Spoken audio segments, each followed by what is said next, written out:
So I'm back from the trip, and if you watched the last video, you saw that the hammock, the DD hammock, got wet because of these straps. So these straps run through the actual hammock, and they go around the trunk of the tree, and then you tie them off.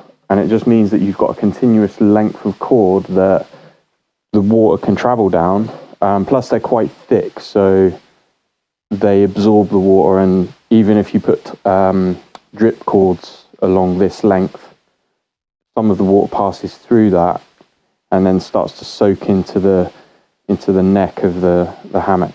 So what I'm planning on doing is completely removing these cords and getting rid of them and replacing them with the ladder style straps that go around the tree.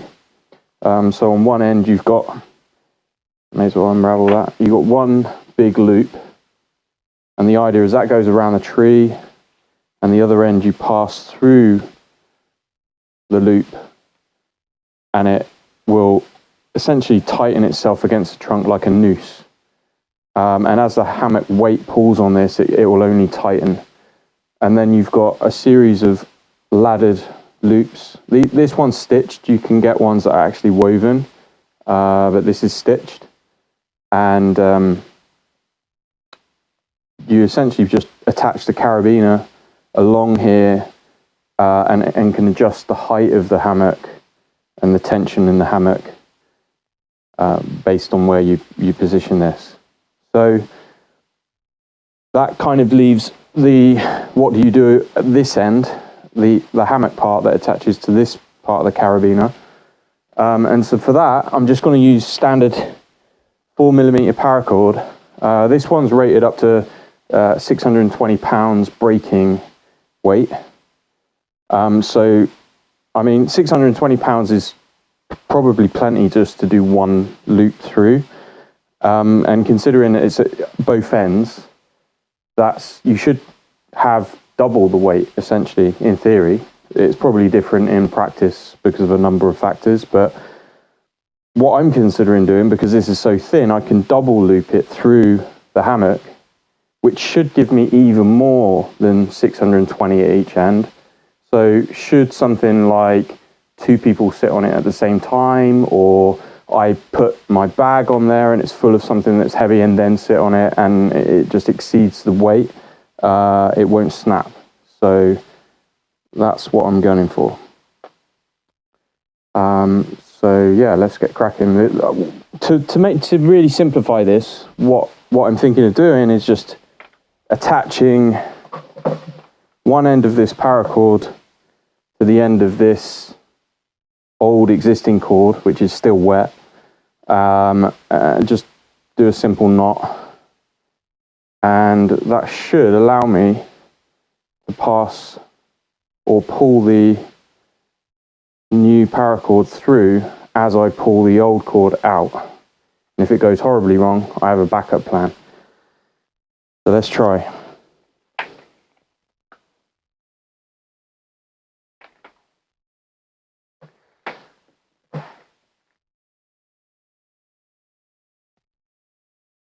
I kind of figured that it would be a bit tricky to get it through that initial bit, because this is what, there's 5 lots of stitching on this end point here. So getting it through there was a bit tricky, but otherwise it's just gliding through now. So there we go, it's through already. So now I can take the old cord off.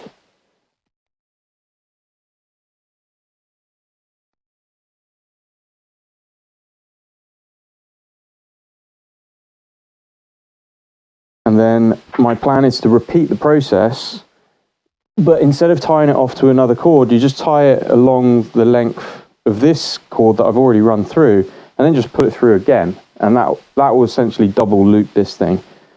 And then I can cut it, burn the end to melt it.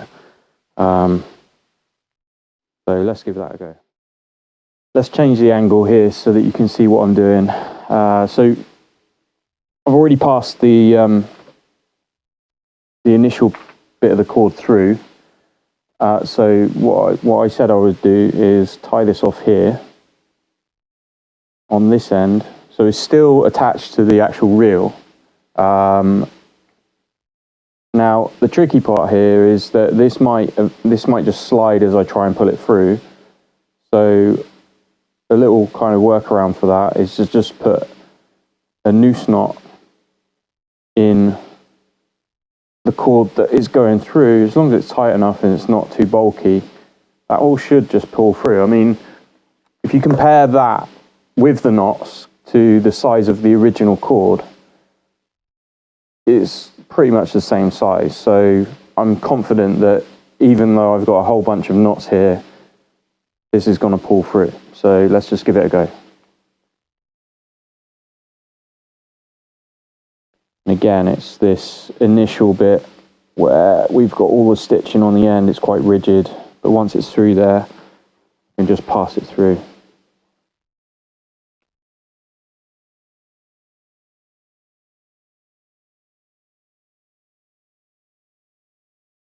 And it's through. So now, if I just get rid of that noose and untie this,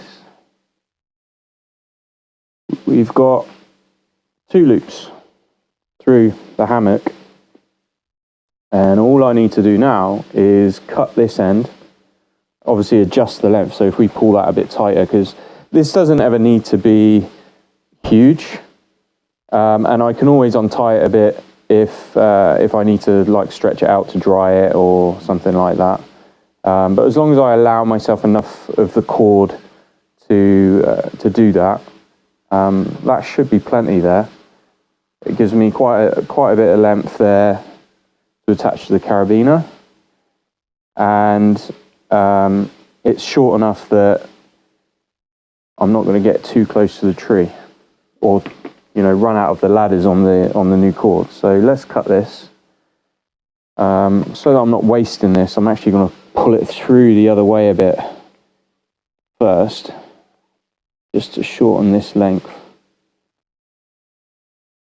up the right bit, and then pull that through to shorten the loop.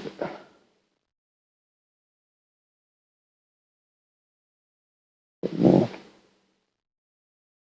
And then that should just be a case of cutting that. So what I want to do when I cut these, I want to have a considerable amount of overlap so that I can put a slip knot. I'm not sure that's the technical name. I'll figure out what the technical name is for this type of knot, but somebody will probably point it out as soon as I start doing the knot. But let's cut this.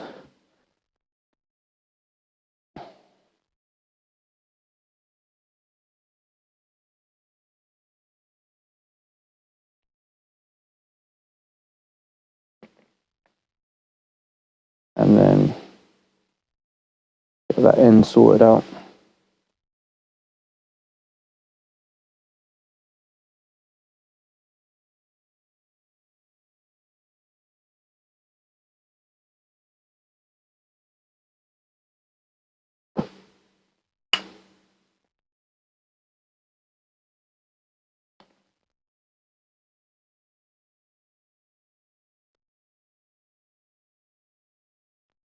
So the first knot, I'm just going to do around the existing one, and it's just an ordinary knot.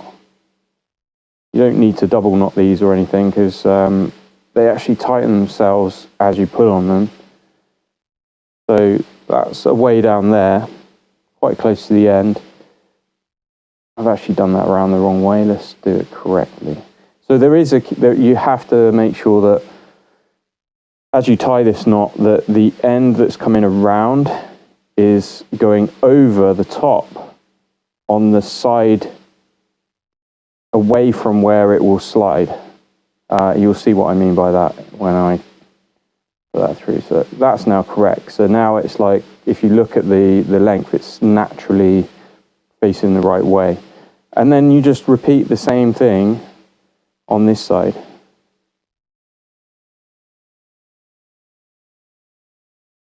And that is essentially a knot to join 2 pieces of cord together. And what I was saying is that as you pull on these 2, they only tighten. So that's really strong. That is not going to come undone unless I untie it again. So that's that end sorted. That now can attach to the carabiner, and that still leaves me with plenty of cord should any water be able to travel down this carabiner from the webbing of the ladder cord.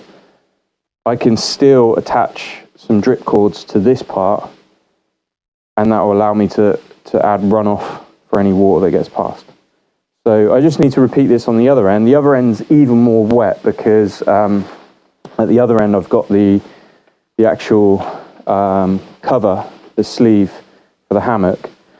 And you know, if you watch the last video, you see that I actually used this as a drip cord in itself. It was hanging at an angle this end that the water was passing through and then just running off, and it was stopping the hammock getting wet. But as a result, the whole thing is just saturated. This cord's all saturated. So yeah, I've still got the drip cords on there, so they can come off. Let's get rid of those. And on there. So yeah, we're just going to repeat the process. I actually think what I'll do, because this is a real pain. This this cover is a pain to get on, and so I'm going to treat this as part of the thing that I want to pull the cord through. So what I'll do is pull the new cord through that first on one side. Let's see which one I've got here. That's that. So I want the other one. There we go. Let's just repeat that on here.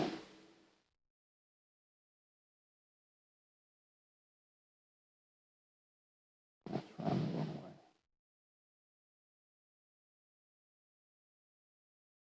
There we go.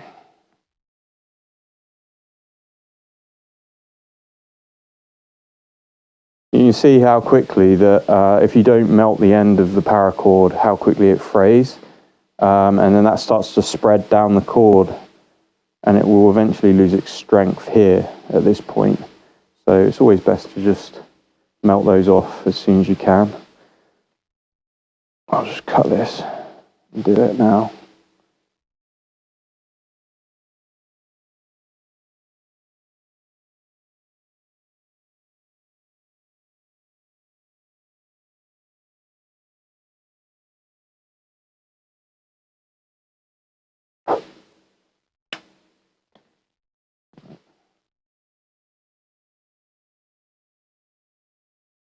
Okay, so I'm only going to pull this one through and leave the other part of the existing cord inside the bag, and you'll see why in a sec.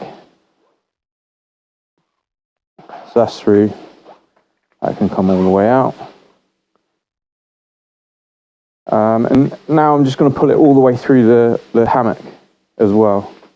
So let's do that.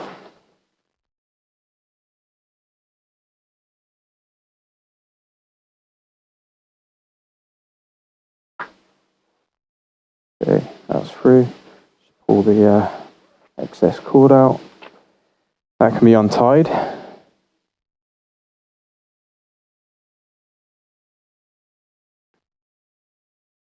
So now we've got the same setup that we had the other side, except I've got the paracord going through this thing. So what I want to do now is double loop it again. So we're going to tie it on here. Same as before.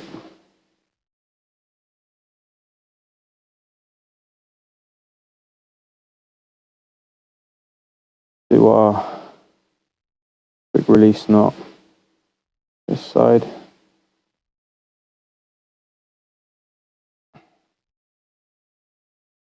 Wrong way, wrong side. This side.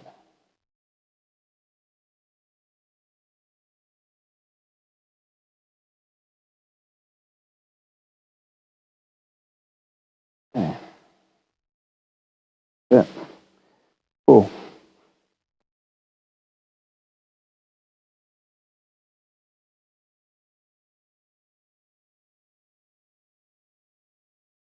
And it's through. So now we've got that double threaded. Undo this.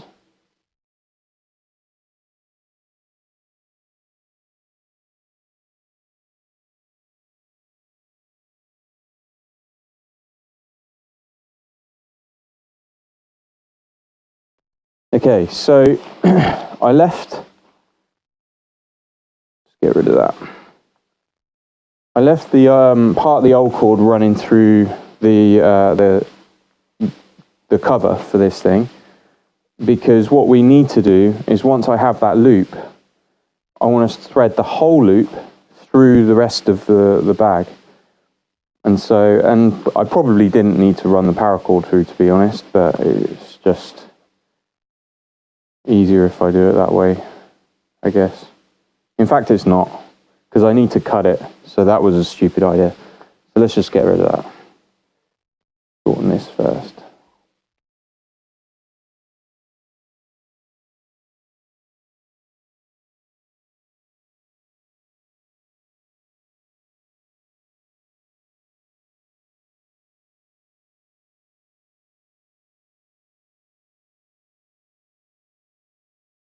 Okay, that's probably plenty.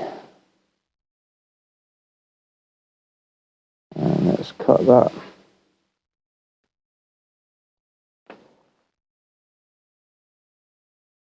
With the overlap again, so that I can join those two pieces of cord together. And let's just burn both of these at the same time.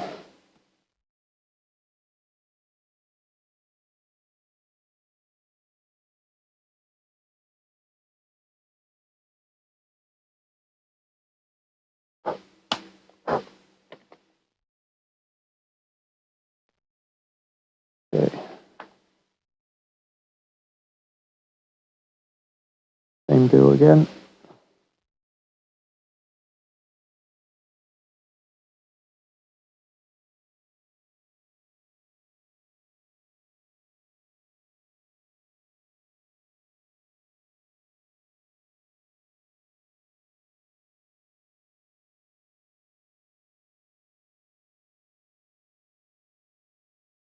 Okay, so just literally pull them together. That creates one solid knot, turning this into one continuous piece of cord. So I think realistically, even though I have double looped this thing, it's still one continuous loop, so it's only as strong as the 620 pounds that it was rated at. I think probably what I would have needed to have done is created two separate loops. But even then, I would have had to join both sections, and it would only be as strong as the joined knot. So I'm okay with that. That's just nice and chunky, easy to get hold of. So attach the carabiner. And this carabiner will easily pass through this cover. So I'm just going to put a loop on the bit of cord that I cut off. And so one of the things I do when I'm tying for pegs, sometimes you've got like lengths and lengths and lengths of this stuff, and you can never find the end. And to save me having to find the end when I want to just put a simple loop and attach that to a peg in the ground, I do a quick release loop. And the problem with these is obviously if you put any tension on that, it's just going to pull this end of the cord. But let's say you can't find the end, or you don't want to cut the cord, you just do another one, exactly the same knot, this side. And what happens is, as tension is pulled on this, the two knots oppose one another. So now I have two quick release knots that are on a loop. So if I put a peg on that, that's going to be plenty strong enough.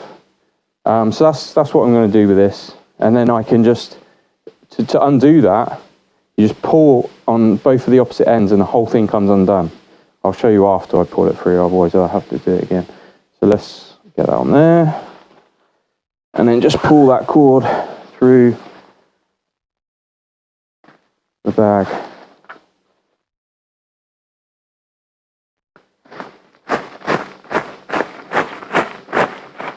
And there it's through. So now, oh yeah, I didn't need to leave that after all, but never mind. So let's get rid of that. So that's that through. And then all I do here, just to stop this from unthreading, is just tighten it up. Now it won't, the carabiner won't pass back through, and it's all good. So take that off, and like I said, just pull the two opposing ends and the whole thing comes undone. And that's it. So now I have these two really strong ends that can attach to the ladder mechanism, and I'll put that around the tree, and then hopefully I won't get wet next time. Hopefully you found this video useful. It's not revolutionary stuff by any means, but if like me, you're new to this whole wild camping and bushcraft stuff, then these sorts of problems are new problems, and trying to solve them can be quite tricky if you haven't been researching or had any ideas of your own. I won't take all the credit for this. I did look online and found obviously the ladder straps, but really just what I found as a solution for the kind of the hammock end of the setup was something called a whoopee strap. And you can buy those, DD do those for this particular hammock, but with the whoopee strap, they are quite long, and they're used to adjust the length or the tension of the hammock. And I didn't really want that sort of setup. I want the tension of the hammock to be controlled through the ladder, rather than having a fixed point on the tree and then having to adjust to that. It also means that if it's controlled by a carabiner fixed at a certain position along this cord, then it's not going to slip. There's no slippage if you accidentally leave the cord undone. But yeah, as I say, hopefully you found this video useful. If you did, give me a like. Thanks.